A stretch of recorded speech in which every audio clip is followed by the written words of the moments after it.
El artículo 150 de la Constitución señala, en caso de falta definitiva del vicepresidente de la República, la Asamblea, con el voto conforme de la mayoría de sus integrantes, elegirá su reemplazo de una terna presentada por la Presidencia de la República.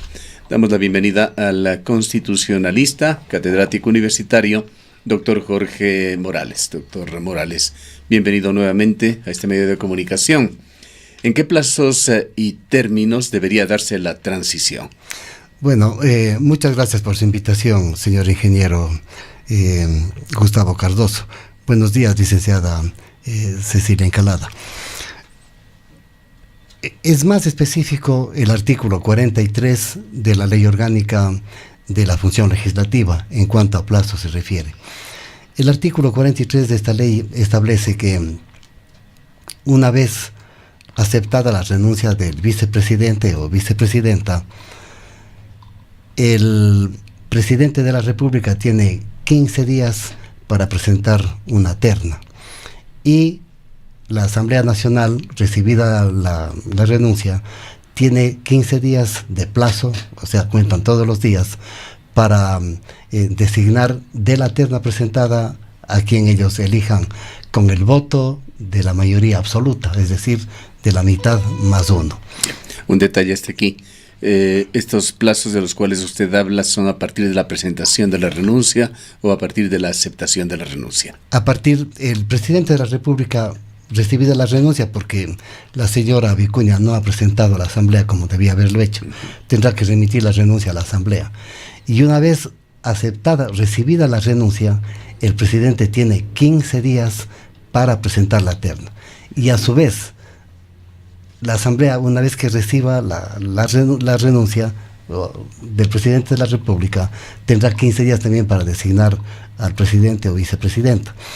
El voto es por mayoría absoluta, repito, y en caso de que no se pronuncie en 30 días, dice la Constitución, en el 150 que usted acaba de citar, se entenderá que está aceptada tácitamente designado el primer ciudadano que ocupe el primer puesto de la terna presentada. Es decir, que podríamos tener la expectativa de que antes de que termine el año, Ecuador tendría ya un nuevo vicepresidente o vicepresidenta. Efectivamente, mi ingeniero Gustavo Cardoso. Si contamos los dos periodos de 15 días que tienen cada uno para presentar, para aceptar la renuncia y para designar de la terna, más o menos estamos entre la semana última de diciembre y primera de enero, sería más o menos. Ahora, ya como una opinión, como ciudadano, doctor Morales, ¿cómo mira usted esta situación de Ecuador en año y medio con un segundo vicepresidente que sale seriamente cuestionado? Nosotros tenemos una tradición de legislación romanista, ingeniero Fausto Cardoso, y el derecho romano es muy sabio, o era y sigue siendo sabio, cuando se trata de designar a las autoridades que regirán los destinos del país. Ellos solamente exigían 3 requisitos básicos para que un ciudadano ocupe una dignidad pública. Ellos llamaban el honor público a esas dignidades: sentido común, buena voluntad y honestidad, que es lo que acabo justamente de oír aquí en el noticiero. Eso es lo que se requiere. En otras palabras, dar ejemplo de vida, porque ellos tienen que dar ejemplo. En este caso concreto estamos siendo testigos ya de varias destituciones de un presidente, un vicepresidente de la República, una renuncia forzada de la vicepresidenta de la República y destituciones de 2 legisladoras. Yo creo, señor ingeniero, que quienes están ocupando dignidades públicas deben dar sobre todo ejemplo de vida, porque lo que ha hecho la vicepresidenta constituye un mal ejemplo para todo el mundo, para la sociedad, para los jóvenes, para los niños, para quienes estamos siendo testigos de cómo están llevándose. Sin embargo, doctor Morales, vemos una especie de naturalización de este tipo de prácticas y empezamos a escuchar de diferentes sectores que la entrega de estos donativos o la exigencia de estos donativos es una práctica totalmente normal y que no debería ser ni cuestionada ni cuestionable. Le escuchamos al propio Jimmy Jairala diciendo que esto es totalmente normal y que así es y que así debe seguir siendo, en la medida en la que si se les ha dado a los ciudadanos la oportunidad de ejercer un cargo o de trabajar, pues ellos tienen entonces la obligación de contribuir, en este caso económicamente, con el proyecto planteado. Por eso es licenciada Cecilia Encalada, que Rosana. a pesar Cecilia Rosana Encalada. Por eso es justamente que la señora Vicuña, la expresidenta ahora, o ex vicepresidenta, no se libra de la responsabilidad penal de la que puede ser susceptible o sujeta, a pesar de que haya renunciado, y por dos motivos: por un posible cometimiento de un supuesto delito de concusión y por un supuesto cometimiento de un posible delito de tráfico de influencias. No pueden librarse ellos de la responsabilidad penal. El delito de cohecho es otro de los tipificados de los que se ha hablado, podría haber incurrido.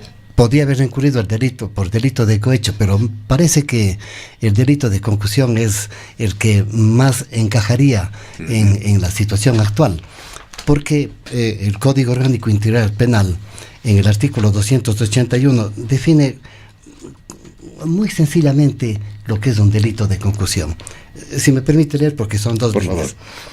El servidor público que ordene o exija la entrega de contribuciones, parece ser que es el presente caso, será sancionado con pena privativa de libertad de 3 a 5 años. Igualmente podría ser sujeto o susceptible de un enjuiciamiento penal por el cometimiento de un supuesto delito de tráfico de influencias. ¿Cómo se configuraron, doctor Morales, a pesar de las leyes, de lo claro, por lo menos que para un ciudadano común parece ser la ley, estos reglamentos que regían en algunos partidos políticos, empezando por el más poderoso de los últimos tiempos, Alianza País? Los legisladores, consejeros de Alianza País califican y han calificado, lo ha hecho la vicepresidenta, como algo normal esto de los diezmos, y constaba en reglamentos que, según otros legisladores, el propio presidente de la República los iba a pregonar y además a exigir en la Asamblea. Esto viene constituyéndose en una especie de lastre de la política tradicional ecuatoriana, señor ingeniero. Permítame contarle una anécdota que sucedió en la Contraloría, en la Dirección Regional de la Contraloría de Cuenca, de la que yo fui funcionario. Accedió al poder el señor Abdalá Bucarán y nombró un director regional aquí del partido de Abdalá Bucarán para el director regional de la Contraloría de Cuenca. Y lo primero que nos dijo el señor fue de que él necesitaba cobrar el 10% de los contratos, porque por mandato de los estatutos internos del PRE, en ese tiempo Partido Rosista Ecuatoriano, él tenía que contribuir con una cuota alta para el partido. Esto pedía a los empleados y trabajadores de allí. No, de los contratos de obra pública, por supuesto. Sí, los contratos que iban a ser analizados en Contraloría, él exigía el 10%. Porque usted recordará que la Contraloría daba el visto bueno a los contratos, visto bueno previo a la celebración de los contratos, de suerte que esto es una tradición, lastimosamente así llamémosle, una tradición perversa, una tradición de corrupción que ha venido inspirando a los partidos políticos, que creo que ninguno se escapa de esta mala costumbre que ha venido rigiendo en nuestra sociedad ecuatoriana. Este es el caso. Yo decía, ingeniero, que... ¿Qué sucedió entonces? En este relato que nos... Sí, ventajosamente, ingeniero, el personal, yo conozco ese personal, puedo poner las manos en el fuego por ellos. El personal de la Dirección Regional 2 jamás se ofreció para esto. Usted recuerde, repito, que la Contraloría, la Dirección Regional, justamente otorgaba, concedía el visto bueno previo a la contratación de obra pública.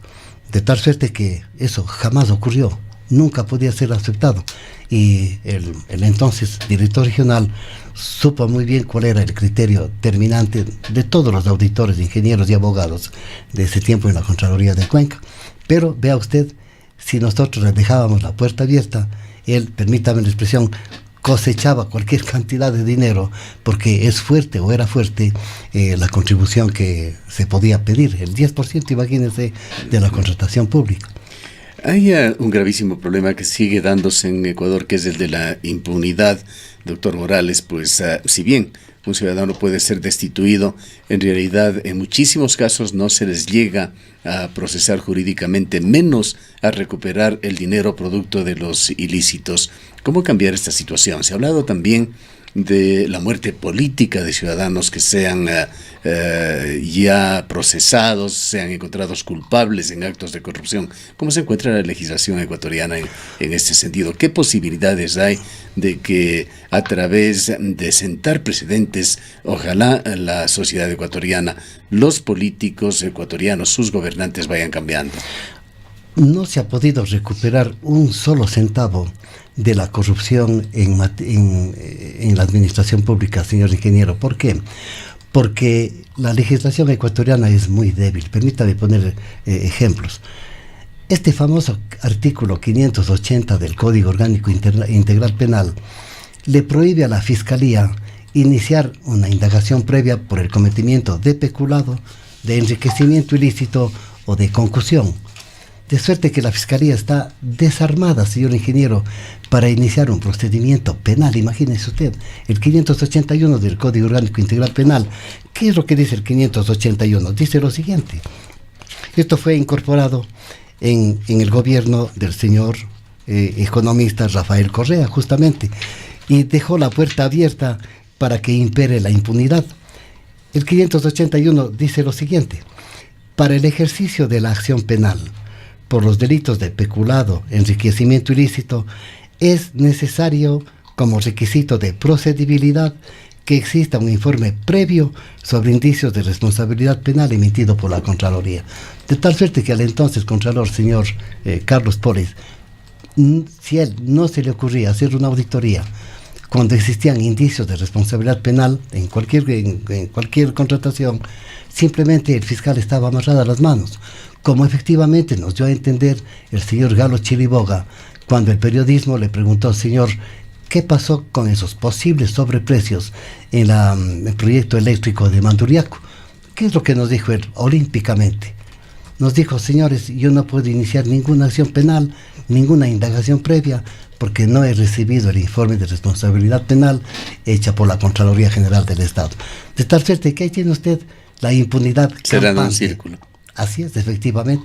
Este último proyecto de ley, señor, de decomiso de bienes que se ha presentado, es totalmente débil, no tiene ningún sentido. Es mejor el proyecto de ley de decomiso de bienes que está durmiendo el sueño de los justos en la Asamblea Nacional. Vimos por allí algún artículo es el proyecto al cual usted se refiere, que más bien daba impunidad. Después de un periodo de 4 años no se podían juzgar alguna cosa por el estilo, se señalaba allí. Por eso es que este proyecto justamente no va a ser aplicable en ningún sentido, no nos va a servir para absolutamente nada. En resumen, señor ingeniero, lo que sucede es que nuestra legislación para el control de los recursos públicos es una legislación que está totalmente debilitada. Es urgente, yo no sé por qué la Asamblea Nacional no reforma por lo menos este famoso artículo 581 para liberarle a la Fiscalía General del Estado de este lazo que le ata. Que sería la única forma de realmente castigarlos. La única forma de castigar. El nivel de falta de vergüenza que tiene esta gente realmente hace que la vindicta pública, el hecho de quedar señalados, de tener un rechazo de la opinión pública, aparentemente ni les afecta siquiera. No les afecta porque la política nuestra tiene como tradición justamente el favorecer a través de la legislación débil la impunidad y el cometimiento de este tipo de delitos. ¿Qué le pareció a usted, hablando justamente de estos comportamientos regionales, la negativa del gobierno de Uruguay de otorgarle asilo político a Alan García, expresidente de Perú, involucrado en los escándalos de Odebrecht en ese país? Se refugió en la embajada de Uruguay en Lima y al final tuvo que salir con la negativa de Uruguay. Quizás lo que ha hecho la República del Uruguay al negar el asilo político al expresidente del Perú, Alan García, quizás sigue el ejemplo, pues, el reino de Bélgica, señor ingeniero, con el asilo político que a lo mejor va a conceder al señor Rafael Correa, bajo el pretexto de que existe una ley que le protege en Bélgica, la ley de protección de la familia o de reagrupamiento de familia que llaman el reino de Bélgica, que consiste en que Si un extranjero es casado con una ciudadana del país belga, goza de residencia de derecho, dicen ellos. No le dan la nacionalidad, sino le dan la residencia de derecho, es decir, se le considera que está domiciliado en el reino. De tal suerte que quizá eso no sirva de pretexto para que el reino de Bélgica le conceda el asilo territorial que está solicitando el expresidente. ¿Qué explicación tiene para usted la dilatación que se ha dado con respecto al trámite, aceptación o no, de la emisión de una boleta roja por parte de la Interpol en contra del expresidente? Bueno, en los reglamentos que rigen internamente a la Policía Internacional, International Police, justamente le dan esta facultad discrecional a la Interpol para decidir si una petición de alerta roja es consecuencia de persecución política o es el resultado de una solicitud que tiene como base el cometimiento de un delito común. Tiene esa facultad discrecional la Interpol, y he visto en alguna noticia o he escuchado en alguna noticia de que la Interpol justamente está pensando o está queriendo decidir de que se trata de una persecución política. En suma, ¿cómo mira usted el futuro del expresidente de Ecuador, Rafael Correa? ¿Qué supone usted va a pasar o puede pasar con respecto a él? El Reino de Bélgica es muy inclinado a la defensa de los derechos y garantías de sus ciudadanos, de los ciudadanos que residen en ese reino. De tal suerte que lo más seguro, señor ingeniero, es de que el Reino de Bélgica le conceda el asilo político fundamentado en esta ley interna que ellos tienen, que llaman, repito, de reintegración familiar. Para defender la familia que él tiene, el señor Rafael Correa en Bélgica, no va a conceder o va a conceder el asilo político solicitado por el expresidente. Y creo que esa es la tendencia, inclusive, que siempre ha tenido Bélgica respecto de las solicitudes de asilo territorial. ¿Qué aspiraría usted, doctor Morales, con respecto a este periodo de reorganización nuevamente del Ejecutivo que se va a dar a lo largo de las próximas semanas? Yo creo que van a haber pactos de por medio. Me imagino que el Partido Social Cristiano, acabo de escuchar justamente a través de Onda Soya este tema, de que el Partido Social Cristiano, el Creo, a lo mejor están pactando debajo de la mesa para alcanzar la vicepresidencia de la República. Es posible, es muy posible que eso suceda, dadas las situaciones justamente que se han venido dando con anterioridad de pactos, convenios o acuerdos que han existido, sobre todo con el Partido Social Cristiano. ¿Cómo mira usted la fortaleza o no del gobierno de Lenín Moreno, del cual se le califica mucho por parte de analistas como un gobierno de transición? Yo le veo muy débil, con falta de liderazgo, señor ingeniero, en muchos aspectos. En primer lugar, vea usted las reformas que necesitamos, urgentes, para erradicar la corrupción. No se ha dado un solo paso como para proponer una reforma de ley eficiente, eficaz, que corte, que ponga un óbice a la corrupción. En segundo lugar, ¿qué ha pasado en las instituciones públicas? Se han debilitado. Yo pongo como ejemplo, por ejemplo, Verbigracia, lo que está sucediendo con la Universidad Ecuatoriana. Seguimos con el mismo problema en la Universidad Ecuatoriana. Nos han quitado la autonomía de la que goza, de la que debe gozar por esencia la Universidad Ecuatoriana, la autonomía administrativa, la autonomía económica y la autonomía académica. No tenemos autonomía, señor ingeniero. ¿Qué ha sucedido hasta este momento? Absolutamente nada. Y es momento de que, por ejemplo, se libere a la Universidad Ecuatoriana para que maneje independientemente, soberanamente sus propios recursos. Por lo menos sus finanzas. Por lo menos sus finanzas. Inclusive, para alcanzar un tornillo, decía algún rector figurativamente, tiene que comunicar esto al servicio de contratación pública. No es una exageración, eso es real hasta para comprar lápices. Exactamente. Los cheques se nos vienen a los profesores universitarios desde Quito, señor ingeniero. Eso no es posible. La administración de personal depende del CERCOP o depende del Ministerio de Trabajo, que ahora está a cargo justamente de la administración de la Ley Orgánica de Servicio Público. De tal manera que ninguna institución ha pasado absolutamente nada de lo que antes venía sucediendo con el señor Rafael Correa. Es un debilitamiento general de la institucionalidad la que ha venido dándose en este gobierno, ingeniero Gustavo. Bien, queremos agradecerle por su opinión. Han escuchado al doctor Jorge Morales, constitucionalista, hablando sobre lo que se viene. Una transición que se cerrará con la elección de un nuevo vicepresidente o vicepresidente en un periodo de aproximadamente 4 semanas.